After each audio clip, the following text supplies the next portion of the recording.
Olá pessoal, eu sou o professor Orlando França, sou membro da Igreja Presbiteriana de Moema, onde eu e o professor Marden estamos lecionando este ano a visão panorâmica da Bíblia e estamos hoje nos preparando para avaliar o livro do profeta Ageu. Ok? Mas antes, alguns recados.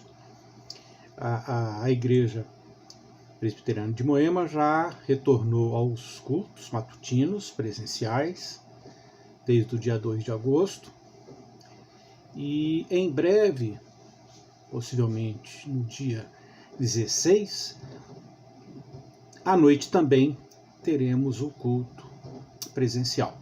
Acompanhe aí pelo site, pelos avisos, acompanhe assistindo também os nossos cultos via internet, e aqueles que puderem e não estão no grupo de risco, estejam presentes na Rua Twin 932, em Moema.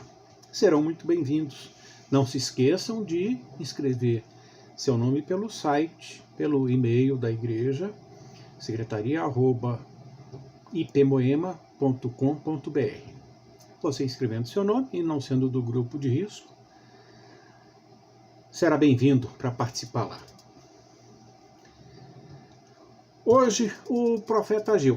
O outro aviso com relação às outras atividades da igreja, que não os cultos, ainda continuarão de forma virtual, ou pelo Face, pelo YouTube, pelo Zoom, pelas mídias sociais de uma forma em geral, que vocês podem também identificar no nosso site. Ok?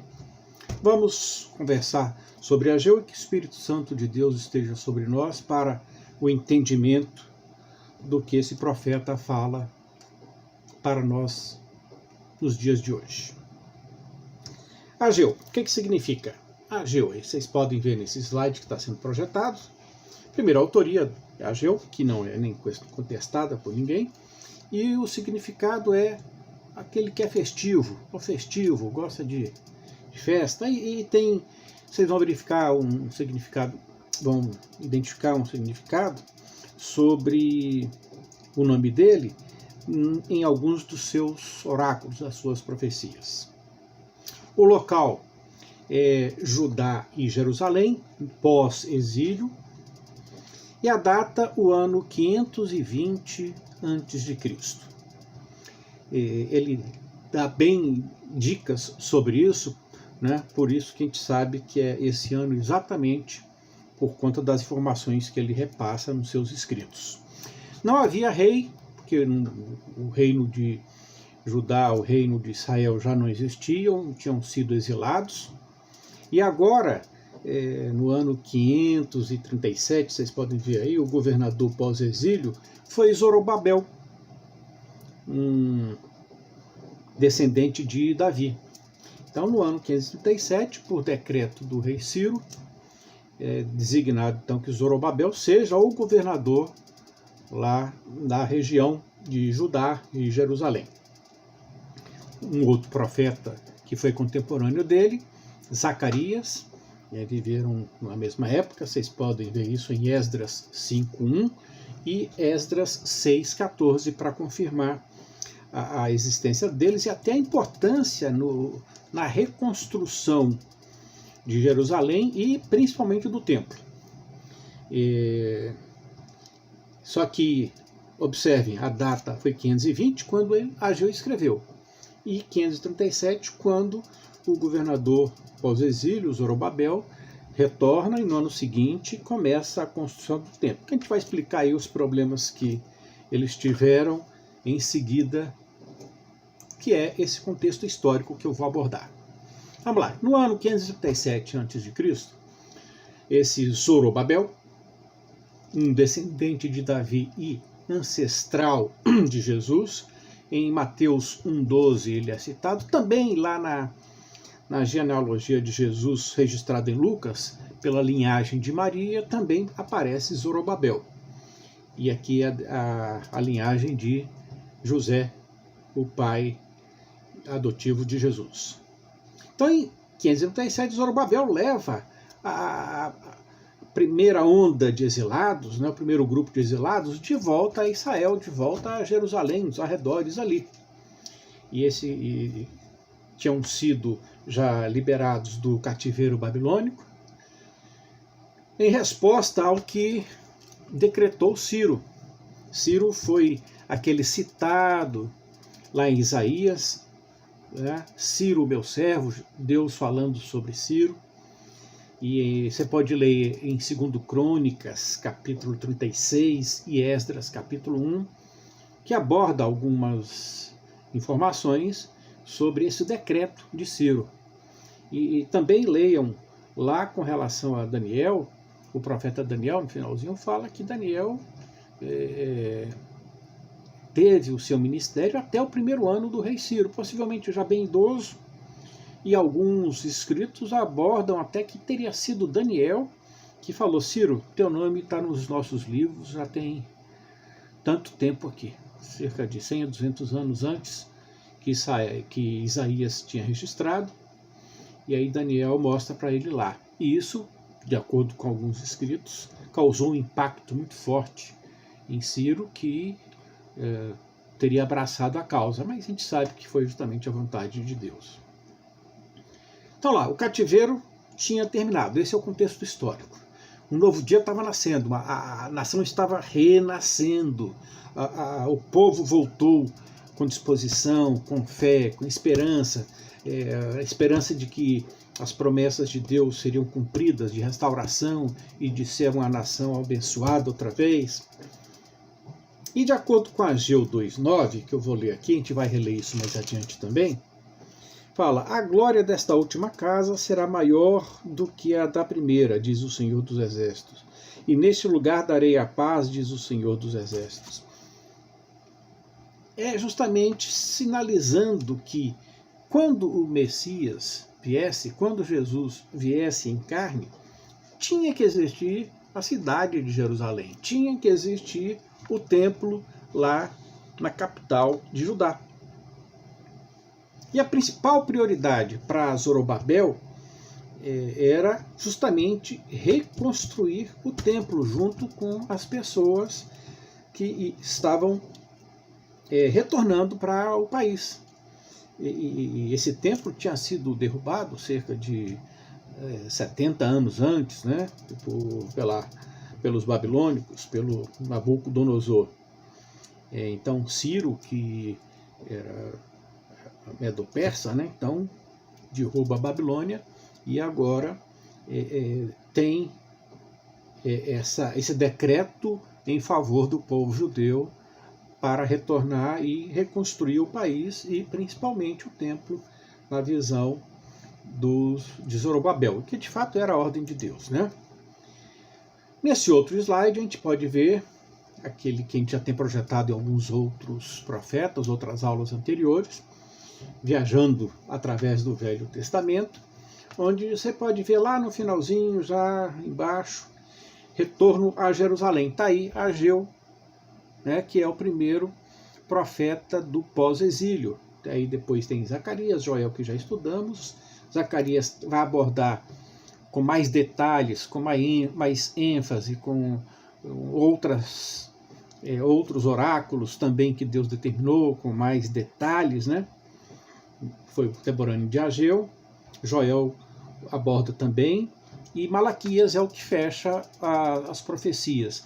Quem foi contemporâneo mais adiante, inclusive cita bastante Ageu, a gente já falou aí, Esdras e Neemias, que com a sua história encerra o Antigo Testamento, que em breve também deve fazer um fechamento, eu e o professor Martin. Também a história de Esther é pós-exílio, né? Existia essa situação aí. Então, dentro desta ótica histórica, Ageu se manifesta com seu ministério, retornando com o povo em Jerusalém. Com relação ao tema, qual é o tema do livro do profeta Ageu? É a reconstrução do templo, simbolizando que devemos colocar Deus em primeiro lugar. Deus é a nossa prioridade número 1. E o propósito? Que inspirar o povo judeu, e por extensão a igreja também, a dedicação e determinação renovadas pela obra do reino. Devemos estar convencidos pelo Espírito Santo de que nada é mais importante do que a obra do reino. Devemos trabalhar em prol do reino de Jesus, evangelizando, dando testemunho digno do Evangelho. Então devemos ter esta consciência. E é, de fato, o tema, o propósito e o objetivo do livro de Ageu. Nesse próximo slide, a gente vai ver aí, ó, nos próximos 4 slides, 5 slides, conteúdo. Então, Esdras registra o início do ministério de Ageu em Judá, que diz o seguinte em Esdras 5:1. Ora, os profetas Ageu e Zacarias, filho de Ido, profetizaram aos judeus que estavam em Judá e em Jerusalém, em nome do Deus de Israel, cujo espírito estava com eles. Então, que Esdras, muitos anos depois, relembra o fato e a importância das profecias de Ageu e Zacarias, porque ele até reconhece, olha, foi por conta dessas profecias que houve uma mudança de postura, uma mudança de atitude, né? E em capítulo 6, versículo 14, os anciãos dos judeus iam edificando e prosperando em virtude do que profetizaram os profetas Ageu e Zacarias, filho de Ido. Edificaram a casa e a terminaram segundo o mandato do Deus de Israel e segundo o decreto de Ciro, de Dario e de Artaxerxes, rei da Pérsia. Quer dizer, eles foram bem-sucedidos. Então, o sucesso da pregação, tanto de Ageu como Zacarias, que vai ser explorado no próximo domingo, se Deus assim permitir, porque o conteúdo era: povo, vocês precisam priorizar a Deus. E como é que eles poderiam fazer isso? Edificando ou reedificando, reconstruindo o templo que tinha sido derrubado pelo Império Babilônico de Nabucodonosor. Provavelmente Ageu não tenha só ministrado ao povo judeu durante esse período do ano 520. Ali talvez tenha sido mais o ápice e que ele registrou de uma forma escrita, né? Ele estava possivelmente entre aqueles que conseguiam se lembrar de como era o primeiro templo. Então ele devia ter um pouco mais de 70 anos agora, quando ele registra esta profecia de uma forma escrita, né? E que capítulo 2 e o versículo 3 diz que assim: quem dentre vós que tenha sobrevivido contemplou esta casa na sua primeira glória?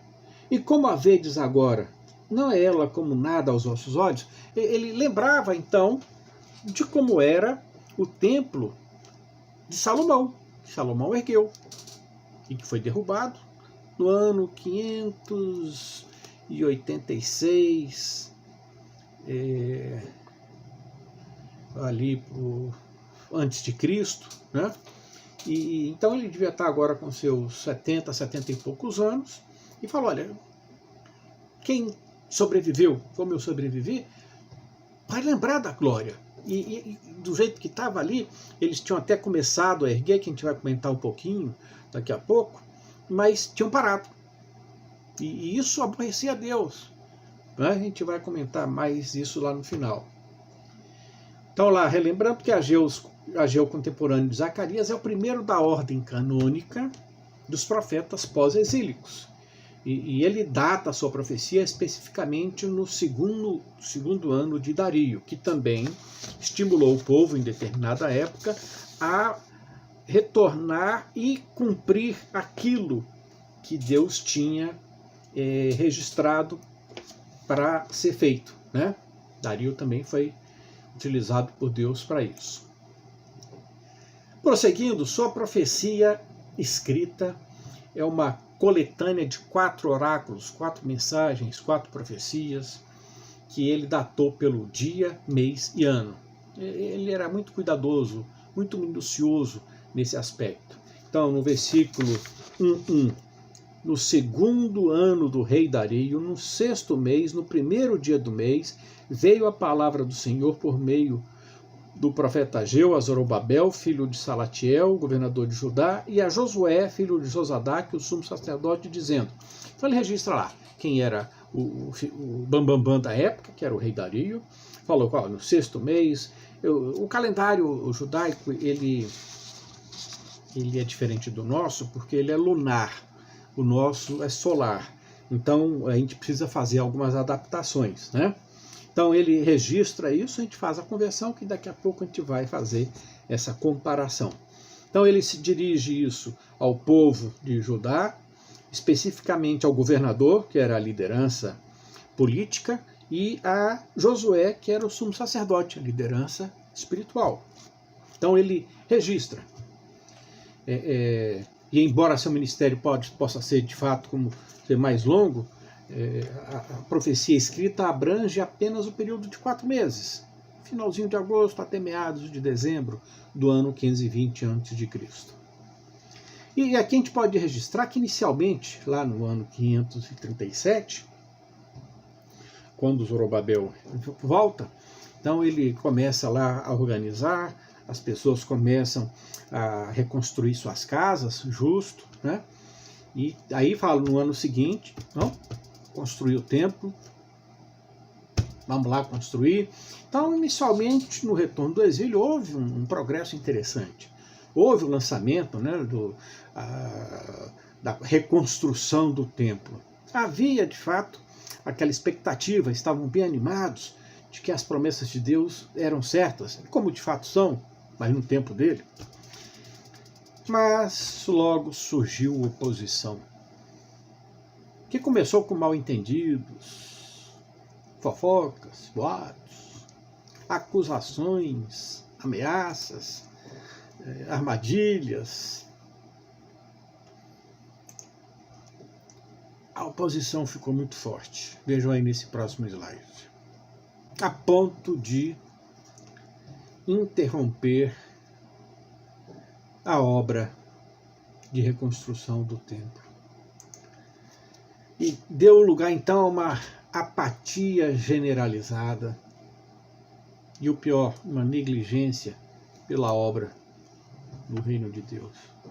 E aí, traçando um paralelo, uma aplicação para a gente hoje, às vezes a gente recebe algumas oposições e que nos causa uma apatia, uma negligência. A gente deve ter um cuidado muito forte com isso. Não podemos negligenciar, isso desagrada muito a Deus. E essa negligência foi do ano 536 até o ano 520, quando então o Espírito Santo levanta Ageu e Zacarias para exortar a nação a reavaliar suas prioridades e terminar o templo. E essa foi a contribuição vital de Ageu à revelação redentiva. Vamos reler Ageu 2:9. A gente já leu no início, vamos reler agora. A glória desta última casa será maior do que a da primeira, diz o Senhor dos Exércitos. E neste lugar darei a paz, diz o Senhor dos Exércitos. Então, vamos considerar aqui. O segundo templo foi menor do que o templo de Salomão. Então, como a glória desta última casa que está sendo reconstruída será maior do que a primeira? Material de primeira que Salomão separou, muito ouro. Aqui não tinha mais todo esse material. Então, como a glória desta última casa será maior do que a da primeira? É a presença de Jesus Cristo no templo. Esta é a glória que vai encher. Por isso que havia necessidade de ter o templo para Jesus ir lá e cumprir o preenchimento da sua glória. Então, refere-se a Jesus Cristo, nosso Senhor e Salvador. E é interessante também que no livro do profeta Ageu, são 38 versos entre os primeiros e segundo capítulos, e em 34 se cita o nome Senhor. Ou Senhor, Senhor dos Exércitos, Senhor, que revela esse Senhor, Yahvé, revela Deus como o Salvador do homem, o Salvador da aliança. E isso indica que o tema da salvação ressalta, predominante, ele se destaca. O tema de salvação, então, é citado bastante por Ageu. Amados, ter oposição é natural. O inimigo não fica contente com a ação da igreja, dos seus membros, da igreja real.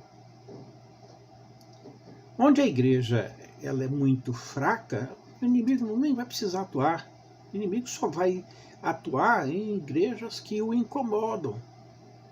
Então ele vai criar artimanhas para poder denegrir, atrapalhar o trabalho, a atividade da eclesiástica, dos pastores, dos seus líderes. Então, ter oposição é até uma forma de identificar que estamos ativos. Então, agora, o que é que precisamos? Primeiro, ter confiança em Deus, ter confiança de que Ele vai nos ajudar e entender o que está escrito em Mateus, buscai, pois, em primeiro lugar o seu reino e sua justiça, e as demais coisas não serão acrescentadas, ou o Salmo 37:5, que devemos buscar o Senhor, confia nele, e o mais ele fará. Então, ter essa atitude plena é difícil, não sei. Outra coisa em Ageu que gostaria de destacar, nesse slide você pode ver, os dias e datas específicos que são dados nas profecias são até dignos de um destaque. O primeiro oráculo é de 29 de agosto de 520 a.C. Ele é o primeiro dia do mês lunar, mas refere-se no nosso calendário a esse dia 29 de agosto de 520. E é dentro de um contexto de festa de lua nova e no período de plena maturação de trigo. Então, tá aí, vocês se lembram lá, Ageu, o festivo? Então aí, ele está citando, vocês estão em festa, então deixa eu dizer uma coisa aqui que Deus está me dizendo também para vocês. E aí ele fala, olha, vocês estão morando bem, a gente vai no próximo slide abordar isso, e a casa de Deus está abandonada.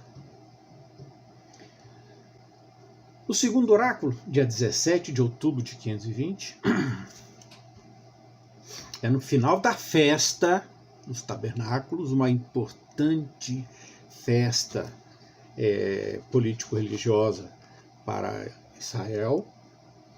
Vem no final da festa dos tabernáculos, onde tem um festival de gratidão pela colheita da primavera de Israel. Vamos lá, outra vez festa, e outra vez Ageu manifesta um oráculo, uma profecia, uma mensagem forte nesse meio. E o terceiro e o quarto oráculo foi ditado ou dito em 18 de dezembro de 520 a.C., durante a temporada de cultivo para a colheita da primavera. Então é motivo também de gratidão ou de bonança, porque são períodos em que eles se reúnem para não somente consagrar, mas também comemorar as atividades que tiveram, né? Então, todos esses períodos em que o povo não tinha desculpa para reclamar, eles tinham que não podiam alegar falta de tempo para dar atenção ao templo. Então, podiam se dedicar a isto. E são festas que simbolizam a importância do sucesso do povo de Deus na sua caminhada. Então, são essas datas escolhidas por Ageu, claro que inspirados pelo Espírito Santo, para dizer lá para o povo, ó, vocês precisam reavaliar suas prioridades, que é justamente esse próximo slide, que é o último que a gente vai abordar aqui, que é rever prioridades. Vamos lá, versículo 4 do primeiro capítulo, que diz: Acaso é tempo de habitardes vós em casas apaineladas, enquanto esta casa permanece em ruína? O que significa isso? As casas apaineladas. São casas já decoradas com painéis, possivelmente painéis de cedro do Líbano ou algum outro tipo de madeira ou algum tipo de material, em que você quer enfeitar sua casa. Já não é mais apenas o básico de um povo pós-exilado, mas você já começa a ter uma preocupação com um pouco de luxo aqui, outro luxo ali.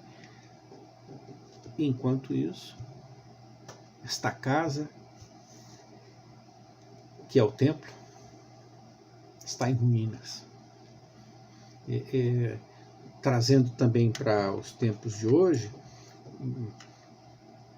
como é que a gente faz nossa contribuição para as igrejas, não somente na questão do nosso tempo que devemos dedicar a cultuar a Deus, mas também partilhar as nossas benesses que recebemos de Deus, os nossos salários, ou quem é agricultor, as colheitas.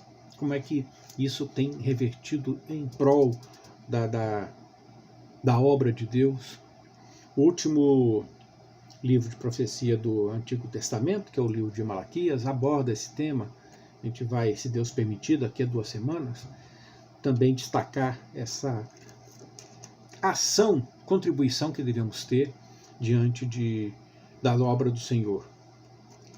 Também no versículos 5 e 7 do primeiro capítulo: Ora, pois, assim diz o Senhor dos Exércitos, considerai o vosso passado. Ele repete isso, 5 e 7, considerai o vosso passado. O que Deus está querendo dizer? Pensem seriamente no que vocês estão fazendo. O que vocês estão fazendo? Para a gente hoje também, Paulo muito alerta nas suas cartas que devemos ter uma vida digna do Evangelho, remindo o tempo, quer dizer, o tempo que Deus nos dá, como é que nós aproveitamos? Será que damos parte do tempo para a obra de Deus, para Deus? Então, pensem seriamente no que estão fazendo.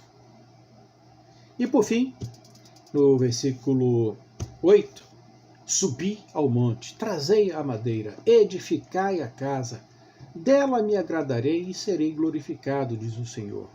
O que Deus está querendo dizer? Que Ele se agrada de quem é obediente a Ele e de quem trabalha.